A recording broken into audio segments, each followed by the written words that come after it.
സ്വർണ്ണവില സർക്കാർ നിരീക്ഷിച്ചു വരുന്നു. നിർമ്മല സീതാരാമൻ.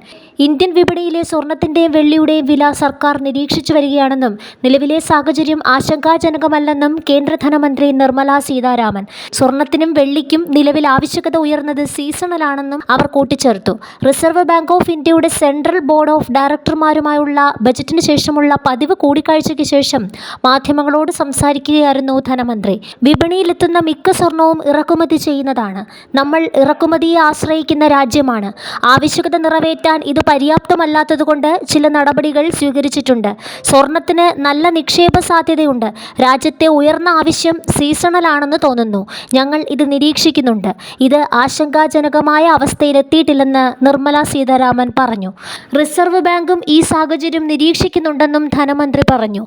ഇന്ന് മിക്ക രാജ്യങ്ങളും പ്രത്യേകിച്ച് കേന്ദ്ര ബാങ്കുകൾ സ്വർണവും വെള്ളിയും വാങ്ങുന്നുണ്ട്.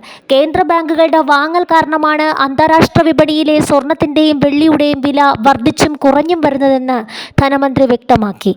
അമേരിക്കയിലെ തീരുവ പ്രശ്നത്തെക്കുറിച്ചും ധനമന്ത്രി പ്രതികരിച്ചു. വാണിജ്യ വ്യവസായ മന്ത്രാലയം സാഹചര്യം വിലയിരുത്തുകയാണ്. ഇതിനെക്കുറിച്ച് ഇപ്പോൾ അഭിപ്രായം പറയാനില്ലെന്നും അവർ കൂട്ടിച്ചേർത്തു.